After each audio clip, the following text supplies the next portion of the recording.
오늘의 말씀은 출애굽기 19장 5절에서 6절 말씀입니다. 세계가 다 내게 속하였나니 너희가 내 말을 잘 듣고 내 언약을 지키면 너희는 모든 민족 중에서 내 소유가 되겠고 너희가 내게 대하여 제사장 나라가 되며 거룩한 백성이 되리라. 너는 이 말을 이스라엘 자손에게 전할지니라. 아멘. 며칠 전에 우리나라와 미국의 국방장관의 회담이 있었습니다.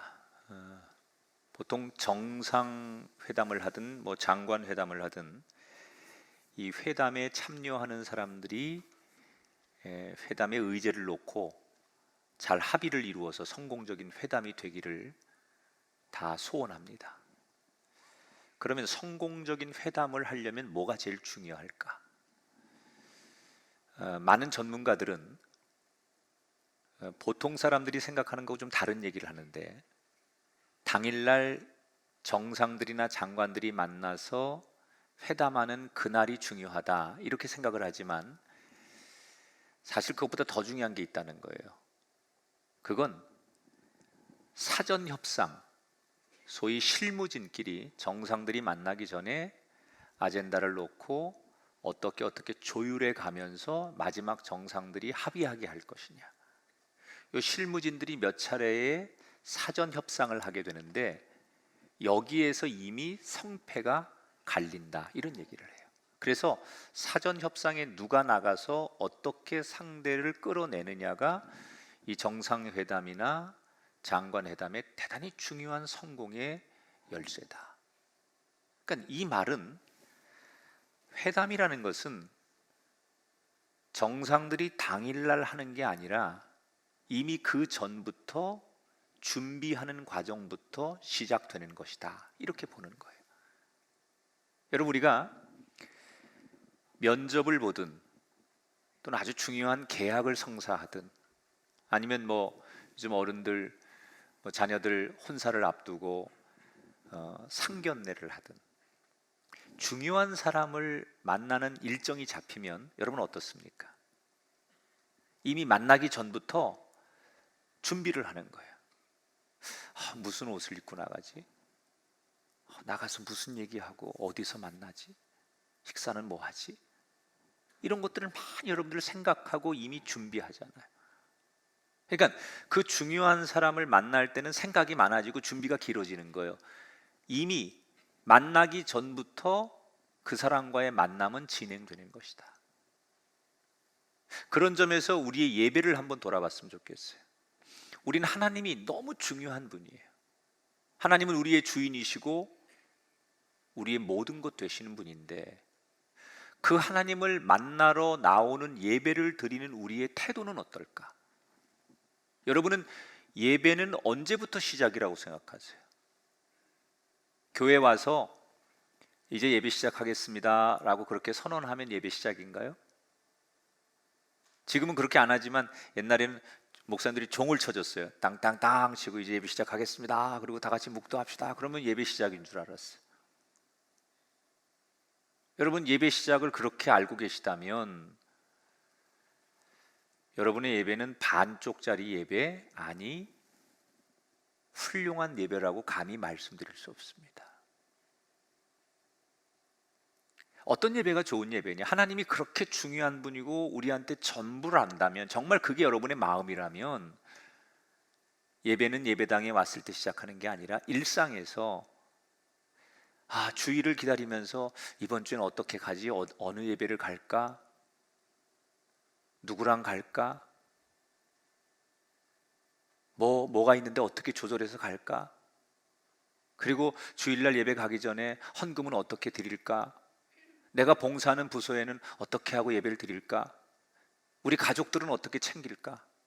이런 생각들이 일주일 내내 일상에서부터 여러분들이 있고, 그것들을 막 분주하게 생각하면서 준비하는 과정서부터 이미 예배는 시작되는 거라는 거예요. 그게 예배예요. 뭔가 우리 굉장히 잘못하고 있는 거예요. 그냥 와서 출석 도장 찍고 가는 예배, 하나님이 그 정도밖에 안 된다면 그런 예배를 드리세요. 그러나 하나님이 우리가 어떤 정상을 만나는 것보다, 우리가 중요한 계약을 하는 것보다, 상견례를 하는 것보다 훨씬 중요한 분이면 하나하나가 우리에게 이미 다 일상에서부터 준비되고 그 예배를 생각하고 기억하며 나오는 과정 자체, 그 예배는 나의 삶의 일상에서부터 시작되는 거예요.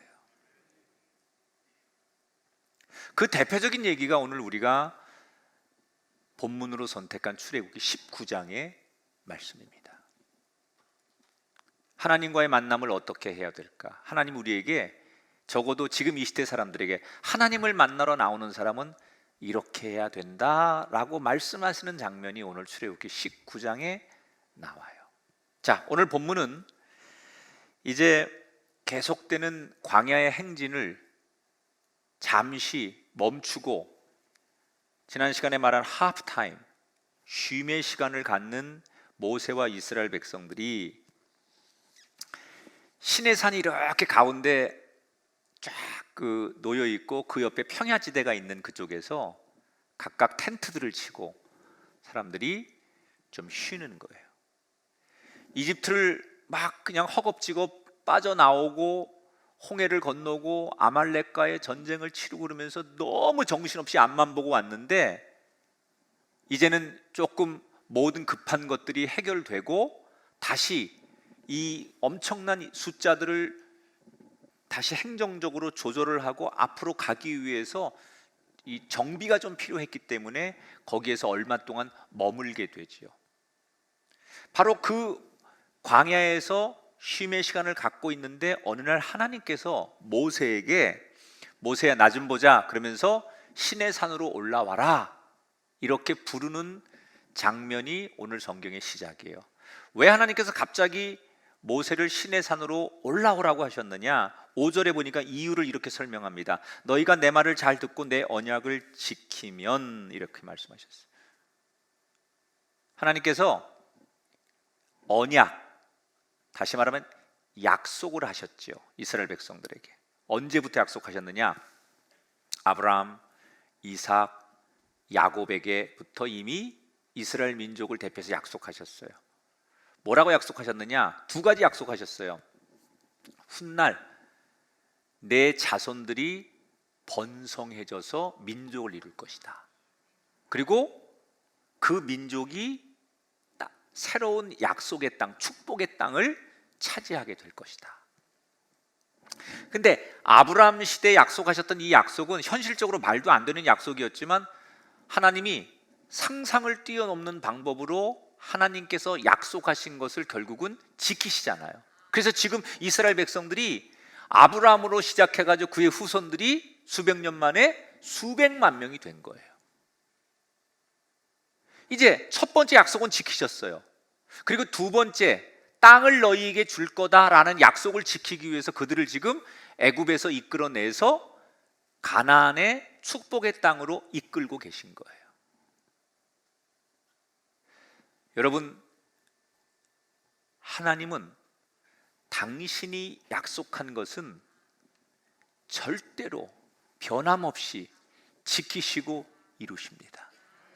다시 한번 여러분, 연초에 송구 영신 예배 때 하나님으로부터 받았던 말씀, 그 말씀은 하나님이 여러분에게 주신 걸로 믿으시고 그것은 하나님이 여러분에게 약속하신 것이고 여러분 가정에게 약속하신 것이니까 반드시 이루어질 줄 믿고 그 말씀을 또 붙들고 또 꺼내 드시고 그 말씀을 또 기도하셔서 약속이 이루어지는 것을 보게 되길 주의 이름으로 축원합니다. 그런데 하나님께서 지금 이제 약속의 땅에 들어가면 이스라엘 백성들이 약속을 지키는 건데 그 땅에 들어가서 어떻게 살아야 될지를 하나님께서 말씀해 주고 싶으셨던 거예요. 두 가지 약속을 지키고 땅에 들어가는 건 분명한데 그러면 그 땅에 들어가서 그들이 어떻게 하나님과의 관계를 갖고 살아야 될지를 하나님께서 한 번 더 새로운 약속을, 언약을 맺고 싶으셔서 모세를 올라오라고 한 거예요. 자, 모세가 시내산에 올라왔어요. 하나님께서 모세에게 말씀하시는 거예요. 5절 6절에 보니까 제가 새 번역으로 읽어드릴게요. 이제 너희가 정말로 나의 말을 듣고 내가 세워준 언약을 지키면 너희는 모든 민족 가운데서 나의 보물이 될 것이다. 너희의 나라는 나를 섬기는 제사장 나라가 되고 너희는 거룩한 민족이 될 것이다. 자, 하나님께서 모세에게 너희 민족이 내 말을 순종하면 내가 너희를 특별한 보물이 되게 하겠다. 여러분, 보물이 뭐예요? 가장 아끼는 게 보물 아니에요? 특별하기 때문에 절대 내줄 수 없고 뺏기지 않는 게 보물 아니에요? 하나님께서 이스라엘 백성들에게 보물이 되게 하겠다. 근데 여러분, 이 이스라엘 백성들에게 하셨던 말씀은 오늘 우리에게 동일하게 하나님이 약속하시는 말씀이에요. 하나님은 이 예배를 드리는 모든 분들에게 약속하십니다. 내가 너희를 보물이 되게 하겠다. 근데 전제 조건이 있어요. 그게 뭐예요? 하나님 말씀에 우리가 순종하는 거예요. 여러분, 하나님의 보물이 되십시오. 여러분 자녀가 세상의 보물을 넘어 하나님의 보물이 되고 한 사람의 보물이 아니라 하나님의 보물이 되기를 주님의 이름으로 축원합니다. 자, 그럼 하나님 보물이 되려면 어떻게 살아야 되느냐? 하나님 두 가지를 말씀하셨어요. 첫째, 제사장 나라가 되라 그러셨어요. 이스라엘 백성들에게. 제사장이라는 게 뭐예요? 하나님과 사람 사이에 중보자 역할을 하는 걸 제사장이라고 해요.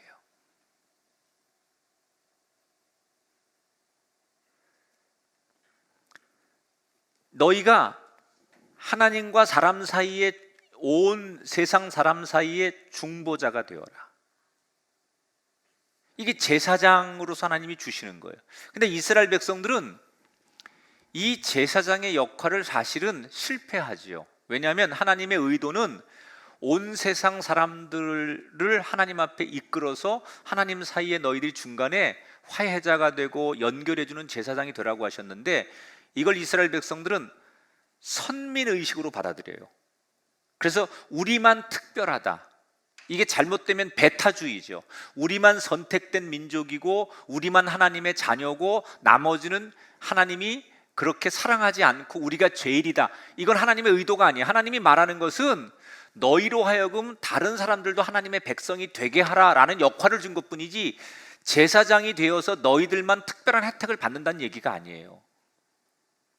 이스라엘 백성들이 이 지나친 배타주의나 우월주의, 선민의식에 빠져가지고 이걸 잘 못해요. 그래서 신약 성경에 가면 이 제사장의 역할을 누가 감당해요? 예수 그리스도의 핏값으로 만들어진 교회가 감당하는 거예요. 교회가 제사장의 역할을 감당해서 이 땅에 많은 사람들을 교회로 오게 하고 하나님 사이에 그들을 중보하게 하는 역할이 교회 역할이라는 거예요. 그런데 하나님께서 뭐라고 약속하셨느냐? 너희는 왕 같은 제사장이라고 그러셨어요. 그러면 여러분들이 이 땅에 내가 제사장의 역할을 감당하는 사람으로서 여러분 자녀, 여러분의 가정, 여러분의 이웃들을 하나님 앞에 인도하는 거룩한 제사장으로 쓰임받게 되길 주의 이름으로 축원합니다. 자,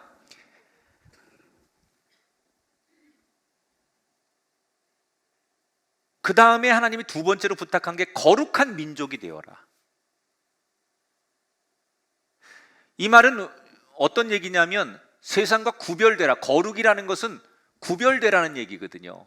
세상 많은 사람들이 있는데 그 중에 너희는 좀 달라야 된다, 구별되라, 이런 말씀을 하셨어요. 왜 구별돼야 되느냐? 우리가 세상 사람들을 하나님께로 인도하려면 내가 먼저 그렇게 살아야 되잖아요. 사람들은 직접 하나님을 보는 게 아니에요. 하나님 앞에 인도하는 사람을 보면서 하나님을 보는 거예요. 따라합시다. 나를 통해 하나님이 보여집니다. 그게 여러분 제사장의 역할인 거예요.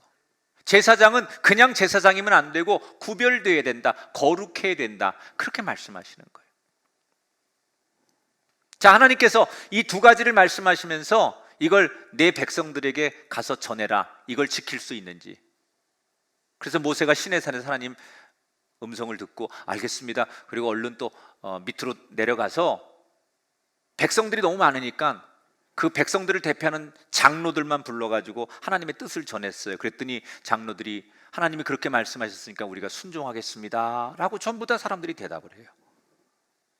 모세가 다시 백성들의 얘기를 듣고 산으로 또 다시 올라가요. 하나님 말씀을 전했는데 백성들이 다 그렇게 하겠답니다. 그랬더니 하나님께서 너무 기뻐하시면서 뭐라고 말씀하시느냐, 그래, 그러면 내가 직접 시내산에 내려와서 너희 백성들과 언약을 맺을 것이다.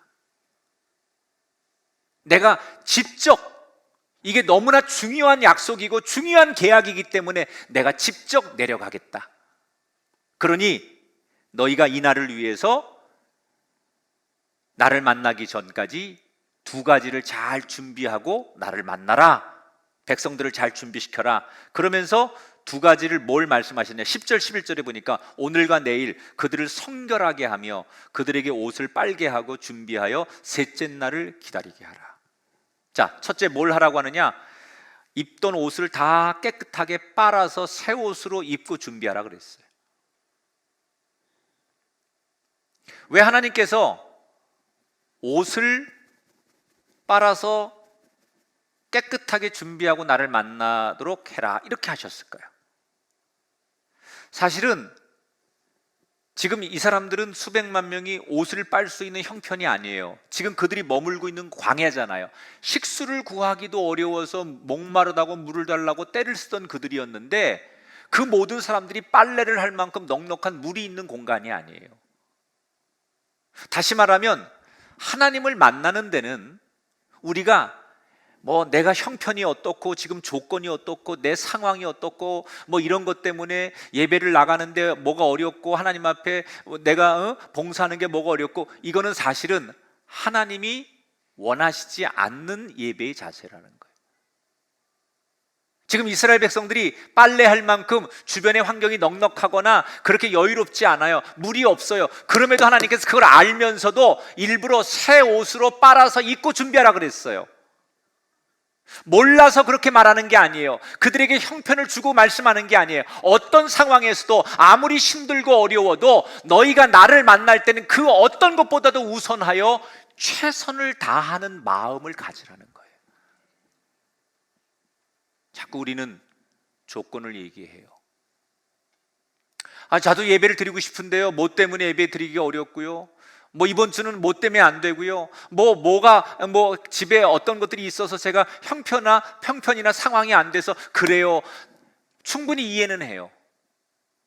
그리고 그걸 어떻게 하든지 도와주고 싶어요.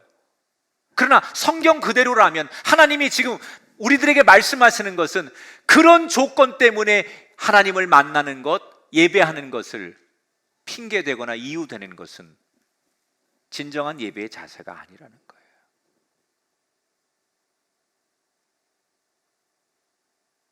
왜 하나님은 이스라엘 백성들이 하나님을 만나는데 최선을 다할 것을 말씀하시느냐? 그 힌트가 두 번째 당부사항에 들어있어요. 12절, 너는 경계를 정하고 이르기를 너희는 삼가 산에 오르거나 그 경계를 침범하지 말지니 산을 침범하는 자는 반드시 죽임을 당할 것이라. 두 번째로 하나님이 당부하신 내용이 뭐냐면, 이스라엘 백성들이 시내산까지 오는데 일정한 데까지만 오고 경계를 쳐놓고 그 가이드라인을 딱 쳐놓고 거기를 넘으면 안 된다.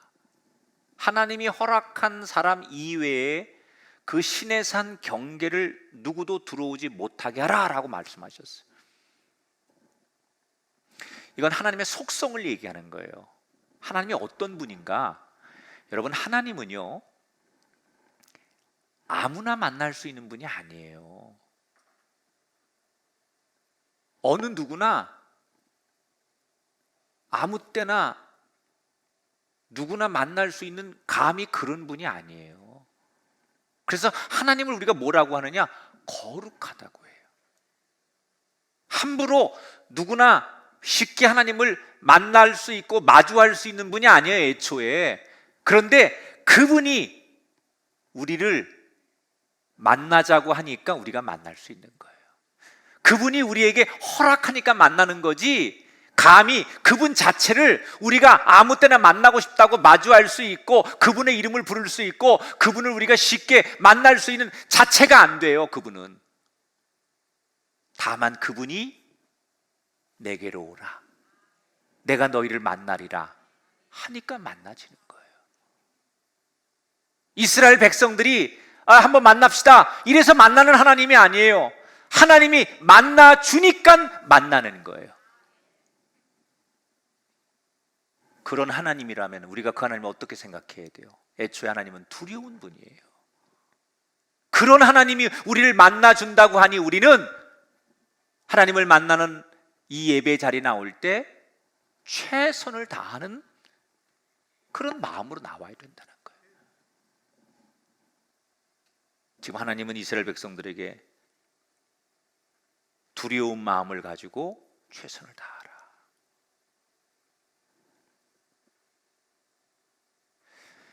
이게 뭐든지 처음 배울 때가 참 중요한데, 제가 목사가 돼서 저는 감리교에서 자랐어요. 그러니까 감리교 목사가 됐겠죠. 내가 장로교나 순복음이나 어디 그런 데서 신앙생활 했으면 또 그쪽의 목사가 됐을 텐데, 또 내가 다녔던 교회가 굉장히 거룩하면서도 성령 운동도 했고 세상을 향해서 열려있는 두 가지를 다 했던 교회, 그 영향을 받은 거예요 제가. 그런데 제가 어릴 적에 신앙생활 했던 우리 교회 목사님은요, 늘 토요일 날 아침이 되면 목욕탕을 가세요. 동네 조그만데 목욕탕을 늘 가시는 거야. 그게 궁금했어요 어릴 때. 목사님은 이렇게 때가 많으신가? 매주 토요일마다 때를 밀러 목욕탕 가시나? 근데 나중에 얘기를 하시는 거야. 주일을 앞두고 물론 마음과 영혼의 정결함을 갖지만 몸도 깨끗하게 준비를 하는 거예요. 옛날 분들이 정장이 어디 있어요? 평생 한 벌이야. 그건 언제 입느냐? 주일날만 입는 거야. 시장에서 장사를 하시던 농사를 하던 뭐 막노동을 하던 어떤 일을 하시든 간에 그 평생 한 벌 입는 양복은, 또 평생 한 벌 입는 한복은 주일날을 위해서 항상 준비해뒀다가 가장 좋은 옷을 입고 오시는 거예요. 헌금을 옛날에 다 이렇게 바구니 했잖아요. 그리고 그때도 11조 이렇게 봉투에다 하고 다 하잖아요. 근데 교회가 크지 않으니까 그걸 다 본단 말이에요. 교인들이 헌금 준비해 오는 걸. 얼마나 많은 분들이 주일 앞두고 집에서 돈을 다림질하는지 몰라요. 은행에서 새 돈을 못 바꾸니까 전부 다 그 꼬깃꼬깃한 돈들을 펴가지고 거기다 그 물을 묻혀서 다림질해가지고 새 돈처럼 빳빳하게 해가지고 그거를 구분해서 하나님 앞에 11조 드리고 그걸 감사헌금 드리고 주일헌금 드리는 교인들의 모습을 어릴 때 본 거예요. 그런 줄 알았어요. 저는 그게 예배인 줄 알았어요. 그분들은 왜 그렇게 예배했을까? 제가 목회를 하면서 옛날에 우리 그 교회 교인들은 그렇게 신앙생활을 왜 하셨을까 생각해 보니까 그분들은 딱 하나예요. 그렇게 거룩하시고 대단하신 하나님이 나 같은 죄인을 기억하시고 불러주시고 만나주는 것이 너무 감사하고 그 하나님이 너무 두려워서 그 주일 한 번의 예배도 최선을 다할 수밖에 없는 거예요. 이런 순수함들이 우리 윗세대 분들에게는 있었다는 거예요. 그러니까 그 예배가 어떻겠어요? 은혜의 도가니인 거예요. 그 예배가 감격의 도가니인 거예요. 서로 봉사하고 서로 나누고도 행복한 거예요. 그런 마음으로 예배를 나오니까 예배가 불편하거나 예배가 힘들거나 예배가 노동이 되거나 예배 속에 시험 드는 일이 없는 거예요. 난 그렇게 하는 게 하나님 앞에 주일 예배를 드리는 자세라고 배웠어요. 근데 지금 어떻습니까? 그 옛날에 비하면 우리 훨씬 더 형편과 환경이 좋아졌는데 우리는 그런 두려움, 그런 정성이 없어요. 없어요. 지금은 교회에 이렇게 출석교인이 20%밖에 등록해서밖에 못 오니까 한편으로는 목사로서는 솔직히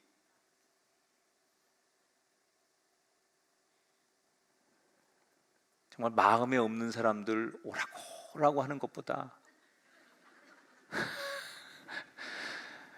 그냥 잠시 그 생각을 해봤어요. 잠시. 여러분, 다시 한번 우리가 부끄러움도 가지고 하나님 앞에 그런 정결한 마음으로 우리를 돌아볼 수 있게 되길 축원합니다. 그런 예배를 올려드려야 돼요. 자, 하나님이 모세에게 주신 두 가지 당부사항을 갖고 모세가 다시 또 시내산을 내려가요.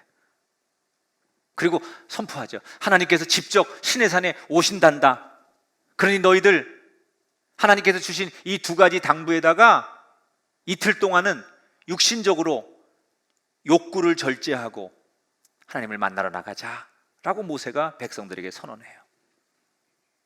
그리고 백성들은 하나님이 오신다니까 기대감과 두려움을 가지고 이틀 동안 그 두 가지 지침을 지키기 위해서 준비를 해요. 그리고 당일날이 됐어요. 이틀이 지나고 셋째 날 아침이 됐어요. 여느 날처럼 이스라엘 백성들이 밖에 나와서 만나를 막 줍고 있는데 자기들 눈앞에 펼쳐진 광경에 놀랄 수밖에 없는 거예요. 왜? 16절에 보니까 셋째 날 아침에 우레와 번개와 빽빽한 구름이 산 위에 있었다. 자욱한 안개가 시내산을 다 감싸고 있는데 너무 신비롭고 거기에 천둥 번개가 요란하게 치면서 심상치 않은 거예요. 그런데 저기서 어디선가 뿔 나팔 소리가 들리기 시작해요. 백성들이 너무나 무서운 거예요. 만나를 줍다 말고 너무나 자기 눈앞에 펼쳐지는 시내산의 광경이 신비로우니까 백성들이 그걸 쳐다보다가 두려우니까 각자 자기의 텐트로 다 들어가기 시작했어요. 이때 모세가 소리를 지르죠. 준비한 대로 다 나와서 하나님을 만나러 가자. 그 텐트에 들어간 백성들이 빨래한 새 옷으로 다 갈아입고 모세가 앞장서고 제사장들이 뒤에 서고 그리고 백성들이 쫙 해서 시내산 근처로 가는 거예요. 근데 이미 하나님께서 여기를 넘어오면 안 된다라고 정해주신 그 선이 있는데 그 선까지, 경계선까지 백성들을 인도하고 그 뒤에 쭉 서게 해요. 바로 그때 마치 화산 폭발이 일어나듯 시내산 꼭대기에서 막 연기가 나더니 산이 진동하기 시작해요. 이 순간이 뭐예요? 하나님께서 직접 불로 시내산에 내려오신 거예요. 이때 백성들이 너무너무 두려워하는 거예요. 그 크고 위대한 하나님을 계속 말로만 들었는데 자기들 앞에서 그 하나님을 처음으로 만난 거예요. 그 하나님을 처음으로 가까운 데서 느낀 거예요. 물론 하나님은 영이시기 때문에 우리의 일은 실체로 나타나시는 게 아니죠. 하나님이 그렇게 영적으로 나타나는 건데 그 모습 앞에 이스라엘 백성들이 난생 처음 경험하면서 압도당하는 거예요. 그래서 너무너무 백성들이 두려워해요. 여러분, 우리가 흔히 하나님을 처음 만나면 기쁘고 평안해야 된다고 생각하는데 성경을 보면요, 하나님을 제대로 만난 사람은 제일 먼저 두려움을 느끼게 돼 있어요. 하나님이 이렇게 크고 위대하신 분인데 나는 정말 죄인이구나, 보잘것없구나, 벌레만도 못한 내가 용서받을 수 있나요? 그 찬양이 다 그런 거예요. 하나님 앞에 내가 정말 벌레만도 못하고, 하나님을 제대로 만나면 그런 고백이 제일 먼저 나오게 돼 있어요. 그러니까 사람이 두렵고 떨리는 거예요. 그 다음에 그런 나 같은 사람을 그 크신 하나님이 구원해 주셨으니 얼마나 감사하고 얼마나 기쁜지. 그러니까 두려움이 먼저고 기쁨과 평안이 그 다음에 따라오는 거라는 거예요.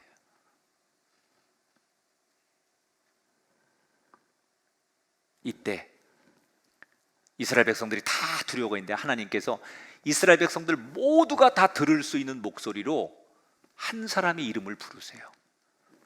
모세야, 올라오너라. 근데 그 하나님의 목소리가 온 백성들에게 다 들리는 거예요. 여러분, 내가 이 장면을 성경을 묵상하면서 문득 나를 비롯해서 오늘 이 예배를 드리는 사람이 하나님이 부르시는 이 한 사람 됐으면 좋겠다. 우리가 똑같이 예배하고 동시대를 똑같이 살아가고 이 땅에 교회가 수없이 많고 오늘 주일을 위해서 엄청난 사람들이 예배를 하지만 그 많은 무리 가운데 하나님께서 한 사람의 이름을 불러서 내 곁으로 오라고 경계를 넘어서 나한테 나오라고 말씀하시는 그 한 사람의 이름이 내가 되었으면 좋겠고 그 한 사람의 이름이 여러분이 되기를 축원합니다. 그렇게 불려지는 이름. 온 백성들이 보는 데서 모세 이름을 부르시는 거예요. 내게로 오라. 모세가 다시 하나님 앞에 나가요. 그때 하나님이 다시 강조하세요. 뭐라고 말씀하시느냐? 다시 말하노니 어느 누구도 내가 정해놓은 경계를 넘어오지 못하도록 해라.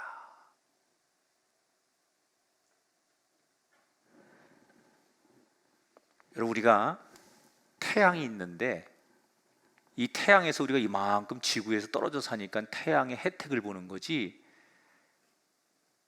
태양계로 가까이 가면 어떤 것도 다 태양의 열에 녹아서 없어집니다. 죄인도 의인도 이 태양 앞으로 가면 다 사라집니다.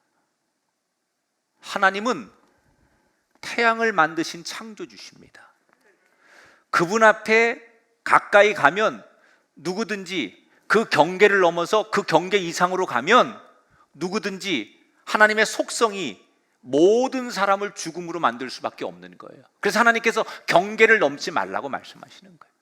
그런데 이 경계를 넘지 말라는 얘기를 왜 두 번째 당부하실까? 아까 하셨잖아요. 백성들에게 전했잖아요. 그런데 왜 모세를 불러놓고 또 당부하시는 걸까? 그건 이미 지난 몇 차례의 사건을 통해 이스라엘 백성들이 하나님을 종처럼 부리려고 했잖아요. 심지어 물이 없다고 물을 달라고 하나님 앞에 협박하기도 했잖아요. 다시 말하면 지금까지 이스라엘 백성들은 하나님을 너무 우습게 봤어요. 그런데 오늘 이 사건을 통해서 하나님이 얼마나 대단하고 아니 무서운 분인지를 하나님이 똑똑히 보여주고 싶었던 거예요. 그리고서 하나님께서 그 말씀을 하신 다음에 모세에게 다시 내려가서 아론을 데리고 다시 올라와라. 그래서 모세가 산에 내려가서 자기 형 아론을 데리고 다시 하나님을 만나러 시내산에 올라가는 것으로, 그리고 모든 백성들이 그 신비로운 광경을 지켜보는 것으로 오늘 성경 이야기가 끝나는 거예요. 자, 오늘 설교 이제 마무리하면서 마지막으로 퀴즈. 모세가 지금 시내산에 몇 번 올라가고 몇 번 내려와요? 아까 설교를 들으셨구나. 공식적으로 3번 올라갔다 3번 내려가고 다시 아론을 데리고 올라갔다가 내려오는 게 총 사실은 8번이죠. 그런데 제가 마지막 이제 예배자, 하나님 앞에 서는 사람의 두 번째 자격이 이거예요. 시내산에 그렇게 8번이나 오르락내리락 하는 그 장면을 보면서 아, 시내산이 우리 여기 무슨 공원에 산책할 수 있는 조그만 동산 정도 되나 보다 이렇게 생각할지 모르겠는데 시내산의 높이는 2285m예요. 한라산의 높이가 1985m잖아요. 한라산보다 훨씬 높아요. 그런데 여기를 모세가 지금 나이가 80이고 아론은 83입니다. 그런데 이 노인네가 여기를 8번을 왔다 갔다 했어요. 보통 성인들이, 제가 얼마 전에 제주도 갔는데 한라산 뭐 얘기 나오는데 아무리 건강한 사람도 한 3시간, 4시간 잡고 가야 된다는 거예요. 근데 모세가 지금 성경에 거뜬히 거기를 오르락내리락 해요. 어떻게 그렇게 할 수 있을까요? 하나님이 물론 은혜 주시고 힘을 주셨기 때문이지만 그걸 얘기하려고 하는 게 아니라 모세가 건강했다는 거예요. 건강했다는 거예요. 자, 제가 여러분에게 하나님을 만나러 나오는 사람의 중요한 조건 중에 하나가 뭐냐? 건강을 지켜야 된다는 거예요. 우리는 흔히 신앙생활을 영적인 생활이라고 말해요. 맞습니다. 신앙생활은 우리의 영혼과 관련된 거예요. 그런데 그래서 우리는 영혼만 신경 써요. 내 영이 기쁘고 영으로 찬양하고 영적인 생활이니까 영적인 거에만 관심을 둬요. 근데 그건 착각이에요. 건강을 지키는 것도 영적인 생활이에요. 만약에 건강하지 못하면 하나님 앞에 예배 드릴 수 없어요. 봉사할 수 없어요. 하나님 앞에 기쁨이 될 수 없어요. 건강해야만 내가 하나님 앞에 나갈 수 있는 거예요. 하나님이 내게로 오라라고 초청하셨을 때, 불렀을 때 하나님 앞에 나가려면 내가 건강해야만 그 거룩한 산을 오를 수 있는데, 내가 예배를 준비하면서 건강을 잃었어요. 건강하지 못해요. 그러면 거룩한 예배자가 될 수 없는 거예요. 여러분, 나는 여러분들이 좋은 예배자가 되기 위해 건강하시기를 축복합니다. 건강을 잘 지키셔야 돼요. 그런데 지금 병마와 싸우고 계신 분들이 있잖아요. 최선을 다해서 건강을 찾으셔야 되고 회복되셔야 되고, 혹시 그렇지 않더라도 남은 건강을 가지고 최선을 다해서 하나님을 만나는 예배자가 되시기를 바랍니다. 여러분, 하나님 앞에 거룩한 하나님 앞에 나갈 때 우리가 어떤 모습으로 나가야 되느냐? 건강한 모습으로 나가야 돼요. 제가 가장 많이 신경 쓰는 것 중에 하나가, 이제 저도 교회를 위해 내가 할 수 있는 게, 교회 누가 되지 않는 것 중에 하나가 건강을 잃으면 안 되겠구나. 근데 젊을 때 사실 그런 생각 별로 안 했거든요. 물론 이렇게 건강 체크를 하고 늘 그랬지만 지금은 문득 그런 생각이 자꾸 드는 거예요. 혹시 내가 건강하지 못하면 강단에 설 수 없게 되고, 또 여러 가지 교회 누가 되니까 이건 정말 내가 크게 목회를 못하는 거다. 아무리 목회를 잘했어도 건강을 지금 지키지 못하면 결국 내 목회가 무너지는 거다라는 생각을 하니까 굉장히 그쪽에 신경을 많이 쓰게 돼요. 그래서 평생 안 먹던 영양제도 찾아 먹기 시작하고 좋다는 걸 다 먹기 시작해. 내가 변했구나. 진짜 약 먹는 거 싫어했는데 이제는 그냥 한 알이 아니라 10알씩이라도 갖다가 막 꾸역꾸역 넣는 나를 보면서 그런 거구나. 여러분, 최고의 하나님을 만나기 위해 최선을 다해서 준비하십시오. 그런데 그 최선을 다하는 준비 가운데 영혼, 육신, 삶의 작은 것도 잘 준비하셔서 우리 모두 최고의 예배자가 되십시다. 오늘 하나님 우리에게 가르쳐 주는 거예요. 하나님을 만나러 나오는 예배자가 되기 위해서 어떻게 해야 되느냐? 우리 대통령 만나는 것보다, 유명한 연예인을 만나는 것보다 더 떨리고 더 많은 준비와 더 많은 가치가 부여돼요. 오늘 여러분 4명이 찬양 부르신 거 봤잖아요. 얼마나 준비를 많이 했겠어요. 그걸 외우고 화음을 맞추고 거기에 음악적인 요소를 집어넣어서 만들어가는 그런 것처럼 각자가 그런 삶의 최고의 한 곡의 노래를 만들어 나오는 것처럼 우리 꿈의 교회 성도들, 지금 미디어로 예배하는 많은 성도 여러분, 그런 예배자가 되셔서 여러분 하나님이 부르시는 그 한 사람 되시고 여러분이 있는 자리가 신의 산의 거룩함이 있는 자리가 되시기를 주의 이름으로 축원합니다.